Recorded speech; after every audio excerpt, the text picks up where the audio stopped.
말씀 누가복음 12장 22절에서 30절까지 말씀입니다. 누가복음 12장 신약성경 115페이지 22절에서 30절까지 우리 교독하도록 하겠습니다. 22절 제가 먼저 읽어드립니다. 또 제자들에게 이르시되 그러므로 내가 너희에게 이르노니 너희 목숨을 위하여 무엇을 먹을까 몸을 위하여 무엇을 입을까 염려하지 말라. 까마귀를 생각하라. 심지도 아니하고 거두지도 아니하며 골방도 없고 창고도 없으되 하나님이 기르시나니 너희는 새보다 얼마나 더 귀하냐.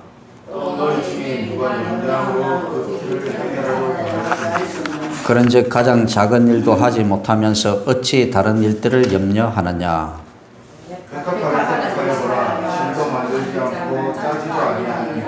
그러나 내가 너희에게 말하노니 솔로몬의 모든 영광으로도 이룬 것이 이 꽃 하나만큼 훌륭하지 못하였느니라.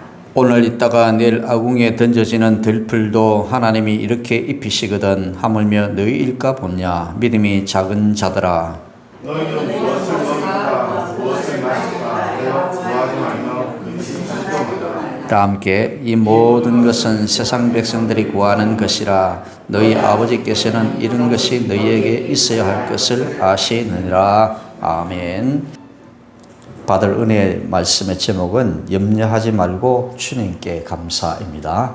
듣는 일에 집중하시고 은혜 받는 시간 되시기를 바랍니다. 특별히 우리 아이들, 우리 손녀, 손자들 함께 예배를 드렸는데 항상 안타까운 마음들 있죠. 이게 눈높이에 맞는 예배를 드려야 되는데 그렇지 못하고 항상 어른들과 함께 예배 드리는 것에 대한 안타까움도 있습니다. 또 한편으로 보면 또 그것을 통해서도 우리가 얼마든지 은혜를 누릴 수 있다는 생각도 함께 가져봅니다. 우리 승우에게 오늘 오면서 다짐을 해서 오늘 예배를 잘 드려야 된다. 나중에 다 물어볼 거야 라고 했습니다.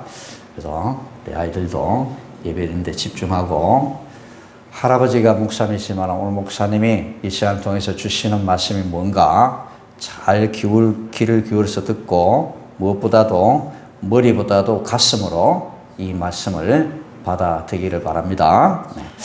오늘은 추수감사절인데요. 그렇습니다. 뭐 이렇게 꾸미지도 못하고 심지어 꽃 하나도 놓지 못하고 뭐 이렇게 시작을 했습니다만은 좀 죄송스러운 마음도 있고 좀 아쉬운 마음도 많이 있습니다. 원래는 좀 제대로 해보자라고 했는데 또 이렇게 우리가 매일 기도회를 드리면서 또 이렇게 그냥 지나가 버렸습니다. 내년에는 좀 멋있게 추수감사 예배를 드릴 수 있도록 그렇게 한번 해보도록 하겠습니다. 이 추수감사절은 우리가 10월 20일, 오늘 11월 셋째 주일을 우리가 드리고 있는데, 지난주에 말씀드린 대로 우리나라의 추수감사주일은 미국의 전례를 따르고 있습니다. 그래서 최근에 여러 교회들이 꼭 우리가 11월 셋째 주일날 드릴 것이 뭐가 있느냐. 그래서 우리는 앞당겨서 드리자. 그래서 울산에도 많은 교회들이 이미 10월 달에 추수감사 예배를 드린 교회도 있고 11월 첫째 주일, 둘째 주일 이렇게 제각각 재량대로 추수감사 예배를 드린 곳이 있습니다. 그래서 저도 내년에는 추석을 전후해서 추수감사절을 한번 드렸으면 좋겠다 그런 생각을 해봅니다. 어쨌든 이 추수감사절은 우리가 잔치도 하고 또 이렇게 앞에 많은 것들을 차려놓고 기분을 내고 이렇게 하는 것도 참 중요하겠지만은 오늘 이 날은 우리가 1년 동안 하나님께 받은 은혜를 감사하는 날입니다.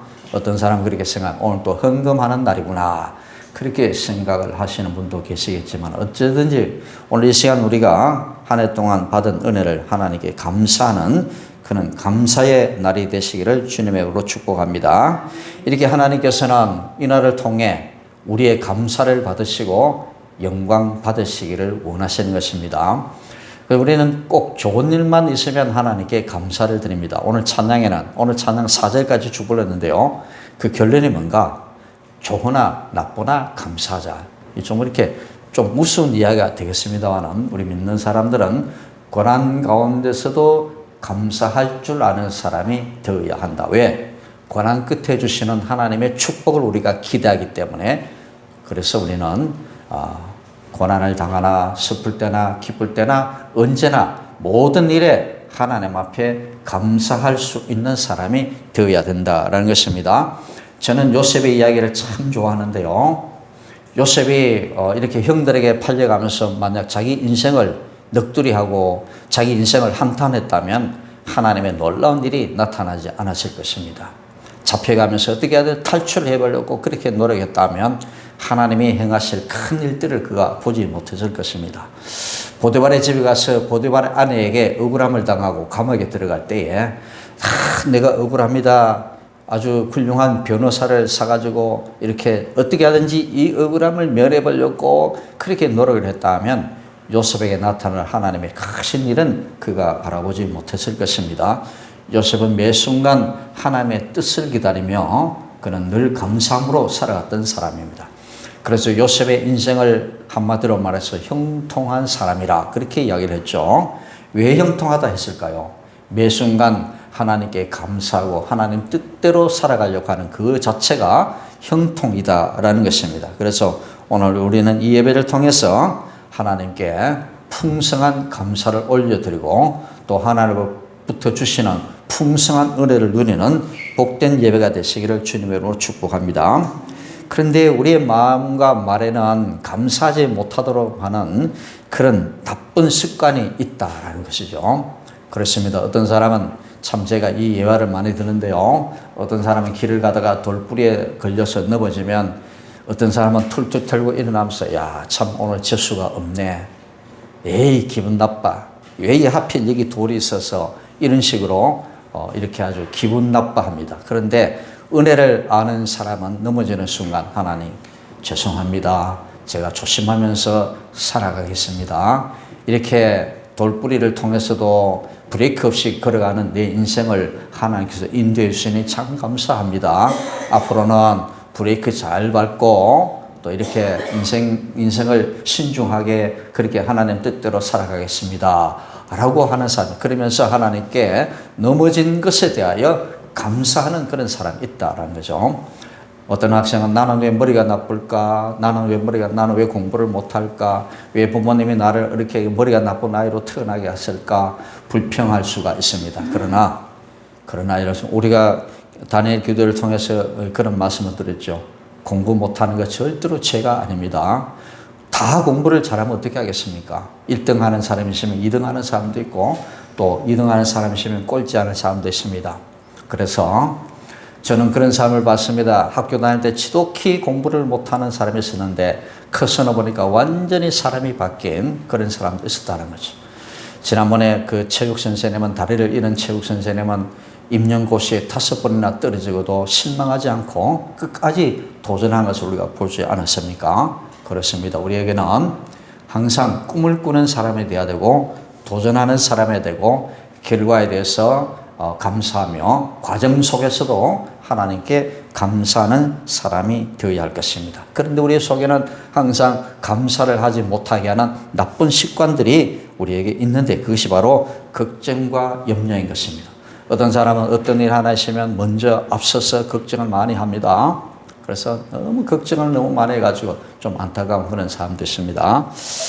오늘 우리 봄이와 승우가 여기 있는데 우리 며느리, 큰 며느리 보면 항상 걱정이 많습니다. 앞서갑니다. 걱정을 앞서가는데 반대로 남편은 너무 마음이 그냥 평안합니다. 괜찮아. 항상 괜찮아.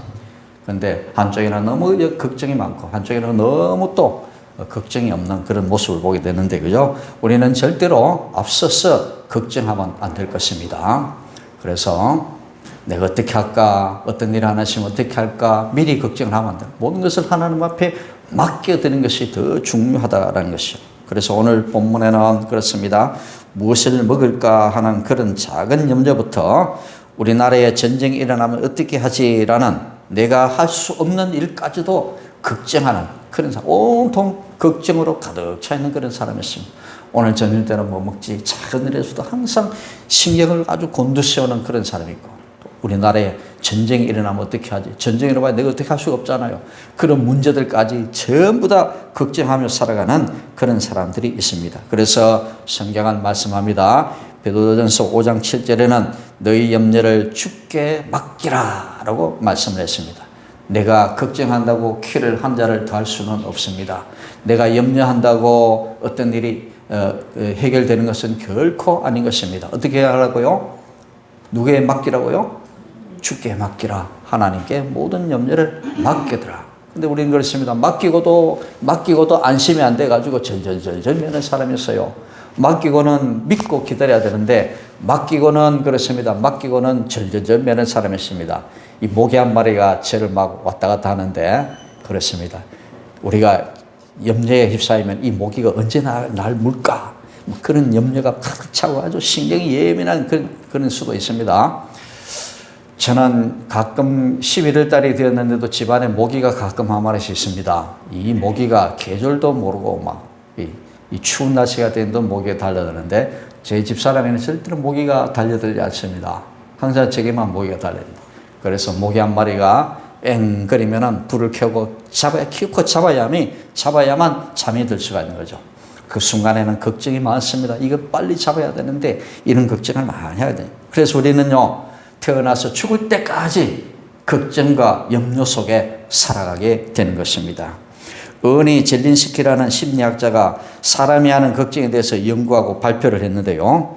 걱정의 40%는 절대 현실로 일어나지 않는 것이고, 그리고 걱정의 30%는 이미 일어난 일에 대한 걱정이고, 22%는 안 해도 될 사소한 것들을 걱정하고, 그리고 그 중에 4%만이 우리 힘으로 해결할 수 없는 일이다. 그래서 100가지 염려 중에 96개가 쓸데없거나 도움이 되지 않는 염려이고 4가지 정도만 쓸모 있는 염려다라는 그런 말을 했습니다. 100가지가 있다면 96가지는 안 해도 될 염려를 하는 것이고 4가지 정도만 우리가 걱정해야 될 그런 정도다라고 하십니다.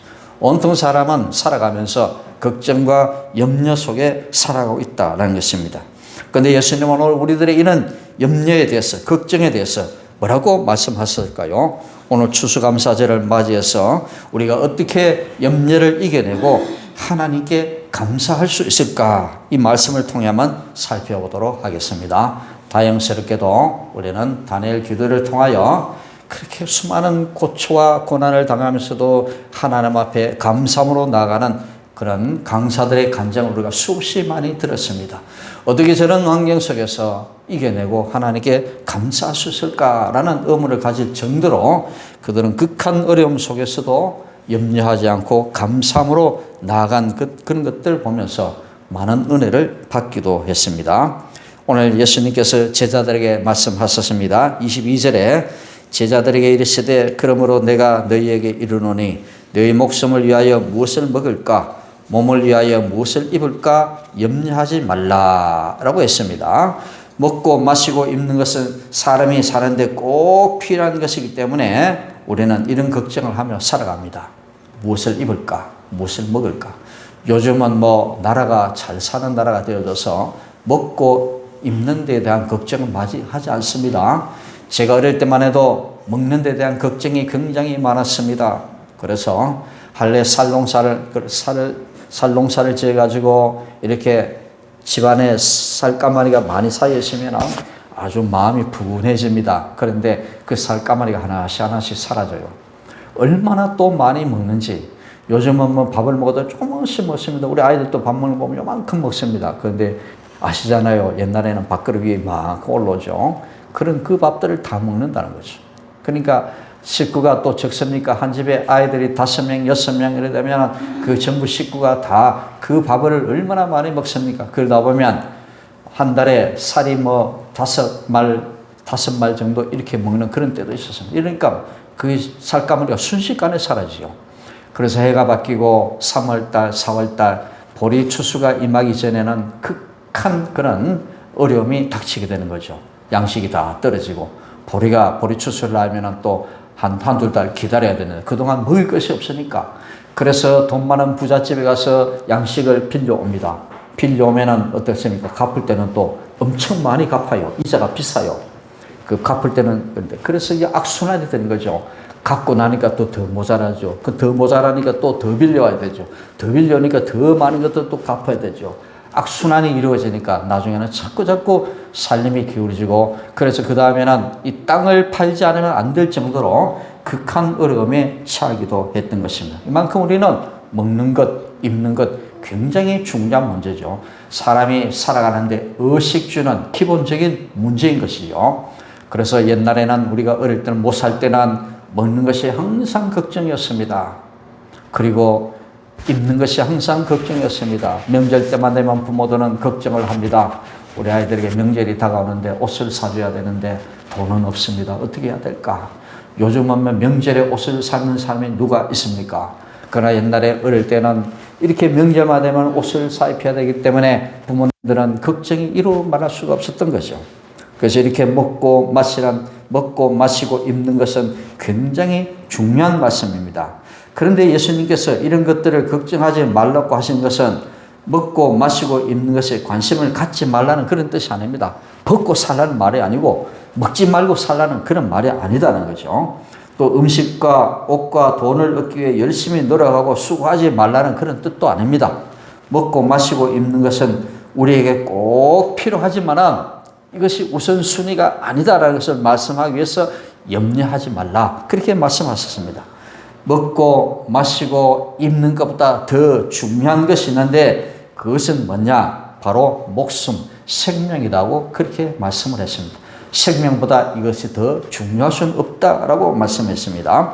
예수님은 말씀하셨습니다. 너희가 걱정을 한다고 너희 목숨을 한 시간이라도 더 늘릴 수 있느냐라고 그렇게 질문을 하셨습니다. 염려가 우리에게 아무런 도움도 유익도 줄 수 없다고 말씀한 겁니다. 염려한다고 되면 우리가 머리를 쳐박고 하루 종일 염려를 하겠죠. 그러나 염려한다고 되는 것은 하나도 없습니다. 걱정한다고 안 될 일이 되는 것은 절대 없습니다.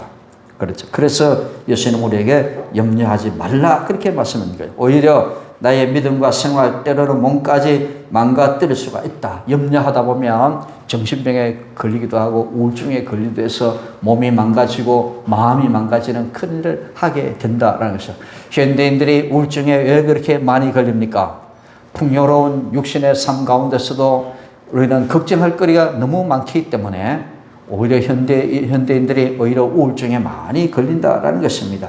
이렇게 우리는 염려와 걱정 속에 그렇게 살아가고 있습니다. 예수님은 이렇게 먹고 마시고 입는 것 때문에 걱정하는 제자들에게 믿음이 작은 자들아 이렇게 책망을 하셨습니다. 만약 저와 여러분들도 걱정과 염려에 사로잡혀 있다면 예수님으로부터 믿음이 작은 자들아 그런 말을 들을 수밖에 없을 것입니다.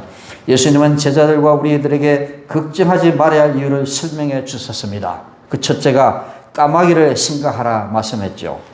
요즘 까마귀가 많이 날아옵니다. 울산의 명물이 까마귀죠. 그래서 까마귀는 추운 계절이 되면 시베리아에 살고 있던 까마귀들이 그 극한 추위를 피해서 좀 덜 추운 남쪽으로 내려오는데요.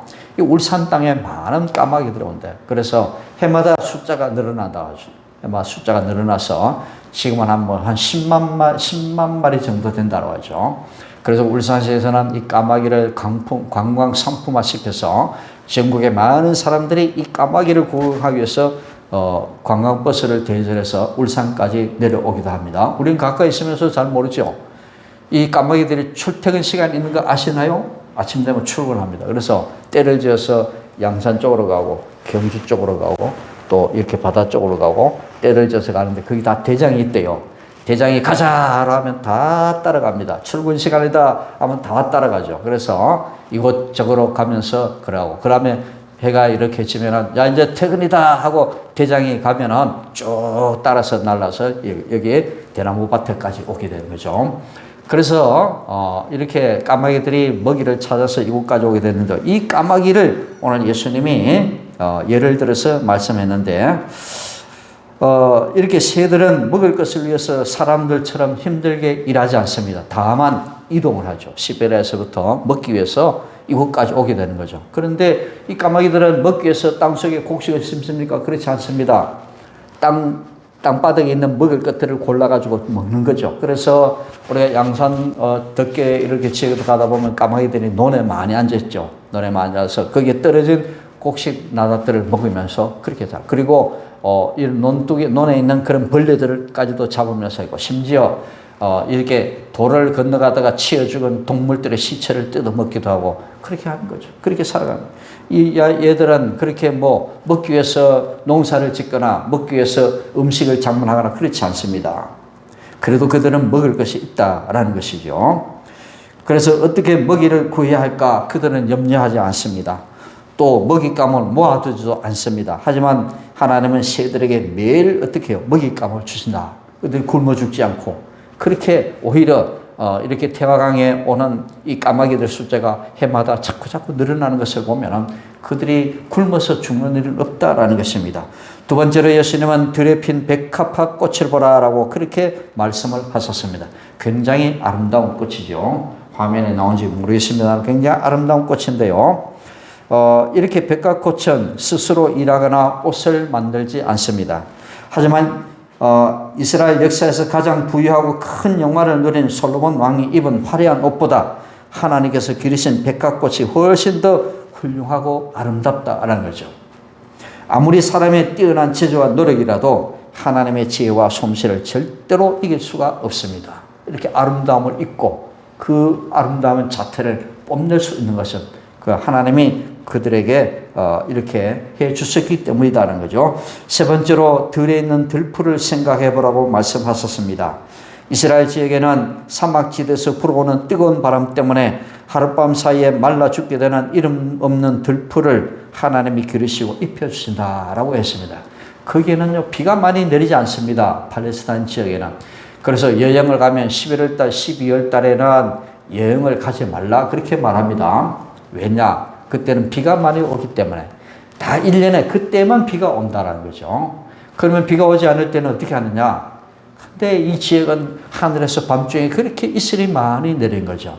이슬이 많이 내리기 때문에 이 풀들이 그 이슬을 먹고 사는 거죠. 이슬을 먹고. 그래서 성경에는 이 이슬, 이 얼마나 중요한지 모릅니다. 이슬은 바로 식물이 그 가뭄 속에서 살아날 수 있는 그런 삶의 이유가 되기 때문에, 삶의 그런 도구가 되기 때문에 이 이슬은 참으로 중요하다는 것입니다. 이렇게 뜨거운 바람이 부는 그 사막 속에서도 그들이 살아날 수 있는 것은 바로 밤중에 내린 이슬 때문에 그렇게 생명을 유지할 수 있다라는 것입니다. 하나님께서 그렇게 들에 있는 들풀도 돌봐주신다라고 그렇게 말씀을 해 주셨습니다. 그렇다면 우리는 왜 염려할 필요가 없을까요? 까마귀, 백합꽃, 이름도 없는 들풀을 기르시고 먹이시는 하나님이시라면 그분이 창조하시고 구원하신 자기 백성, 자기 자녀인 우리를 비교할 수 없는 큰 사랑과 관심으로 기르시고 먹이시고 입혀주시기 때문이다라는 것입니다. 그렇게 힘들고 어려운 그런 시절 속에서도 우리네 부모님들은 자식들을 먹이기 위해서 그렇게 노력을 많이 하셨습니다. 2월달, 3월달, 4월달 되면 곡식이 떨어질 때면 동네에 잘 사는 집에 가서 곡식을 빌려 사라고 사랑하는 자녀들을 먹이셨다라는 거죠. 명절 때만 되면 다른 아이들에게 뒤처지지 않도록 자기가 낳은 아이에게 고운 옷을 입혀주십니다. 그리고 우리 부모들은 사랑하는 자녀들을 책임져 주시고 그들을 보호해 주시고 입혀주고 먹여주다는 것. 그렇다면 하나님도 마찬가지입니다. 하나님도 당신의 자녀 우리들에게 먹여주시고 입혀주시고 길러주신 것은 너무나도 당연한 일이다. 그렇기 때문에 우리는 염려할 필요가 없다라는 것입니다. 5살짜리 아이가 유치원을 가면서 걱정을 합니다. 내일은 또 뭘 먹을까? 오늘도 어떻게 살아갈까? 이런 이야기를 한대요.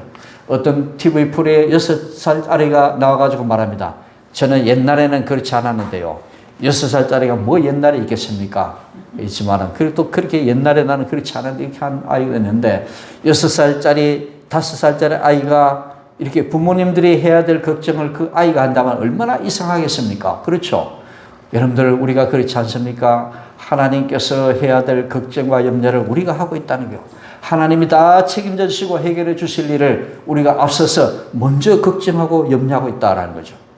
그래서 5살짜리 아이가 이제 유치원에 가면서 한 달 후에 은행에 갚아야 돈에 대해서 걱정을 한다면 얼마나 이상스러운 일이겠습니까? 그 아이가 걱정한다고 될 일이 아니다라는 거죠. 우리가 걱정해야 될 96%는 우리가 하지 않아도 될 걱정을 하고 있다라는 거죠. 우리도 마찬가지입니다. 하나님의 자녀된 저와 여러분들은 해도 안 해도 될 염려를, 안 해도 될 걱정을 우리가 하고 있다는 거. 하나님이 책임져 주실 그 일을 먼저 우리가 미리 염려하고 걱정하고 있다라는 것입니다. 하나님은 우리의 하나님이시고 우리의 아버지시기 때문에 우리는 결코 걱정과 염려를 앞서해서는 안 된다라는 것입니다. 하나님을 알지 못하고 믿지 않는 세상 사람들은 자신들의 힘으로 이 모든 것을 얻기 위해서 애쓰고 걱정하면서 그렇게 살아갑니다. 하지만 하나님의 자녀인 우리는 걱정할 필요가 없습니다. 하늘 아버지께서 우리에게 무엇이 필요한지 이미 모든 것을 다 아시고 그 필요한 것을 채워주시기 때문인 것입니다. 단의 기도회 때 우리가 그 은혜를 받았죠. 하나님, 우리의 하나님, 나의 하나님이시고 나의 아버지시다. 그 하나님을 내가 아버지라 부른다면 그 아버지는 반드시 우리를 책임져 주시는 하나님이 되신다는 사실을 한시도 잊지 마시기를 바랍니다. 그럼 우리는 무엇을 해야 될까요? 지금까지 우리를 먹이시고 입히시고 살리신 하나님께 감사만 하면 된다라는 것입니다. 감사만 하면 된다. 그래서 시편 100편 3절에는 그런 말씀을 했습니다. 여호와가 우리 하나님이신 줄 너희는 알지어다. 그는 우리를 지으신 자요 우리는 그의 것이니 그의 백성이요 그의 기르시는 양이로다. 우리 다 함께 한번 크게 읽어볼까요? 다 같이 시작. 여호와가 우리 하나님이신 줄 너희는 알지어다. 그는 우리를 지으신 이요 우리는 그의 것이니 그의 백성이요 그의 기르시는 양이로다. 그의 백성이요 그의 기르시는 양이로다. 하나님은 우리를 지으신 분이십니다. 우리는 그분의 것이고 그분의 백성이고 그분의 기르시는 양입니다. 하나님께서 어떻게 우리를 길러주실까요? 하나님은 광야를 여행하는 이스라엘 백성들에게 40년 동안 하루도 빠지지 않고 먹을 것 입을 것을 공급해 주셨고 옷과 신발이 닿지 않게 그렇게 해 주셨습니다. 이스라엘 백성들 무려 40년 동안 광야길을 걸어왔던 백성들이었습니다. 그런데 하루도 하나님께서는 그들에게 빠뜨리지 않고 만나와 메추라기를 내려주셔서 이스라엘 백성들이 굶어 죽지 않도록 그렇게 해 주셨다라는 것입니다. 그리고 40년 동안 그렇게 길쌈도 안 했는데 그렇게 그 열악한 환경 속에서도 그렇게 입혀주시고 그렇게 잠잘 곳을 마련해 주시고 먹을 것을 공급해 주신 그런 분이 있었습니다. 그리고 신발이 닿지 않도록 그렇게 피로를 공급해 주셨던 것입니다. 북이스라엘이 가뭄으로 어려움을 당할 때 하나님은 엘리야에게 까마귀를 통해서 떡과 고기를 공급해 주시고 사르밧 과부의 집에서 먹게 하셨습니다. 예수님은 말씀을 들으러 온 사람들이 배고플 때에 예수님은 떡과 물고기로 배부르게 먹여 주셨습니다. 한 번은 5,000명을 먹이시고 한 번은 4,000명을 먹이시는 그런 일들이 있었다는 거죠. 이렇게 하나님은 자기 백성을 책임지시고 길러주신다는 사실을 꼭 기억하시기를 바랍니다. 마찬가지입니다. 하나님은 그분의 자녀인 우리도 사랑으로 길러주십니다. 우리가 여기에 대해서 조금 더 의심하지 말아야 됩니다. 우리가 조금 어려움을 당하면 하나님이 나를 버리셨나? 나를 과원에 맡기셨나? 이런 걱정을 먼저 하게 된다는 거죠. 육신에 보면은 연약해서 살다 보면 힘들어서 사랑하는 자녀를 고아원에 갖다 맡기기도 합니다. 시설에 맡기기도 합니다. 그럼 우리 하나님은 절대로 그런 분이 아니십니다. 우리 부모들은 살기가 너무 어려워서 할 수 없어서 눈물을 머금고 자기 자녀를 시설에 맡길 수도 있겠지만 우리 하나님은 절대로 그런 분이 아니십니다. 우리 시찰에 어떤 목사님은 그랬습니다. 우리 승우하고 동갑인 여자아이가 있는데 어릴 때부터 조만할 때부터 계속 기르고 있습니다. 성은 다르지만 위탁 양육을 하고 있죠. 위탁 양 언젠가는 부모에게 돌아갈 아이죠. 근데 정성스럽게 이 아이를 기르니까 이 아이가 지금 기르고 있는 목사님 네 분은 진짜 어머니 아버지로 여기고 있다. 가끔 아버지가 한번 오지만은 그 아버지에게는 별 청해가지 않고 그렇게 극진히 사랑을 베푸는 이 목사님 네 분을 친부모처럼 그렇게 여기고 있다는 거죠. 그 아버지가 왜 아이를 그렇게 맡겼을까요? 왜 책임지지 못하고 맡겼을까요? 약하기 때문에, 능력이 없기 때문에 맡겼다라는 거죠. 어머니는 안 계시고 엄마는 없고 아버지 홀로 아이를 키우다 보니까 키우려고 너무 힘이 드니까 이 아이를 위탁을 해야 된다. 그렇게 해서 이제는 목사님과 지금까지 그렇게 몇 년 동안 수년 동안 이렇게 자라온 모습을 보게 됐는데요. 그렇습니다. 신앙 가운데 큰아이 커가니까 얼마나 아이가 잘 자라겠습니까? 그 부모는 형제를 했죠. 그렇습니다. 근데 왜 그 부모가 아이를 맡겨? 능력이 있기 때문인 겁니다. 하나님은 절대로 그런 분이 아니시다는 사실을 꼭 기억하시기를 바랍니다. 하나님은 절대로 우리를 시설에 맡기는 그런 염치 없는 부모, 능력이 없는 부모와 다르다는 사실을 아시기 바랍니다. 사랑하는 여러분들은 이렇게 기쁘고 감사한 마음으로 하나님께 예배를 드리며 그렇게 살아가야 할 것입니다. 혹시 말씀을 들으면서도 머릿속에 걱정이 되는 일은 있지 않는지, 우리가 믿노라면서도 그렇게 열심을 다해서 기도하면서도 집에 돌아가서 또 걱정으로 가득 차 있는 우리는 아닌지 한번 돌아보시기를 바랍니다. 걱정은 우리 마음을 불안하게 하고 두렵게 합니다. 그리고 때로는 그것이 심하면 우울증에 걸려서 아주 극한 상황에 처하기도 하게 되는 것입니다. 또 하나님께서 우리에게 필요한 모든 것들을 공급해 주신다는 것을 믿지 못하게 합니다. 이 걱정과 염려는 하나님 우리에게 모든 것 다 책임져 주신다는 사실을 잊게 만들어버리는 거죠. 아주 나쁜 습관이 우리 몸에 배이게 되는 것입니다. 지난 1년 동안 하나님께서 나에게 필요한 어떤 것들을 공급해 주시고 채워 주시는지 오늘 이 추수감사절 예배를 통해서 한번 지난 날을 한번 돌아보시기를 바랍니다. 저는 하나님께서 때로 너무나 놀랍고 전혀 생각하지 못했던 방법으로 절실하게 필요한 것들을 채워주신 것을 많이 경험을 했습니다. 특별히 교회를 개척할 당시에는 지금보다 훨씬 더 그때 하나님께서 필요한 것들을 공급해 주시고 생각지도 못한 사람을 통해서 채워주신 것을 많이 경험을 했습니다. 그렇습니다. 하나님께서 내가 먹을 것과 입을 것을 책임져 주시니 걱정하지 말고 하나님께 맡기자. 하나님이 기뻐하시는 일에만 힘쓰자. 그렇게 결심하는 여러분들이 되시기를 축복합니다. 자, 그렇다고 우리가 걱정을 안 할 수가 있겠습니까? 말은 그렇지. 어려운 일 막상 당하면은 말은 그렇지. 우리가 믿음대로 살아야 되는 건 알지만 그래도 현실에 닥치니까 어쩔 수 없다라고 하면서 우리는 걱정에 또 쌓이게 됩니다. 그 어쩔 수 없다라는 생각 누가 주는 것입니까? 사탄 마귀가 주는 생각입니다. 어쩔 수 없다. 이 상황에 대하여 어쩔 수 없다라고 하는 그 생각은 바로 사탄 마귀가 주는 생각인 것입니다. 요셉을 기억하시길 바랍니다. 요셉을 기억하고 요셉이 억울함을 당하고 감옥에 처했을 때 그럴 때 걱정을 하면서 너무 억울하다. 우울증에 빠지고 죽을 것 같다. 내가 여기서 이제는 죽겠구나. 그렇게 하면은 요셉에는 그런 큰일이 일어나지 않았을 것입니다. 그가 감옥에서 어쩔 수 없다. 이 걱정하는 것은 어쩔 수 없다라고 생각했다면 그를 통해서 하나님은 큰일을 하실 수가 없었을 것입니다. 고난 가운데서도 감사함으로 나아가시길 바랍니다. 그러면 하나님께서는 반드시 요셉을 통하여 큰 일을 이루셨던 것처럼 모든 염려를 주께 맡기는 그리고 감사하는 사람에게 하나님은 놀라운 계획을 이루어 가시고 그 일을 이루어 가실 것입니다. 하나님은 과거에도 나의 필요한 것을 채워주셨고 지금도 채워주고 계시고 앞으로도 변함없이 채워주실 것입니다. 그것은 우리가 하나님의 소중한 자녀이기 때문이겠습니다.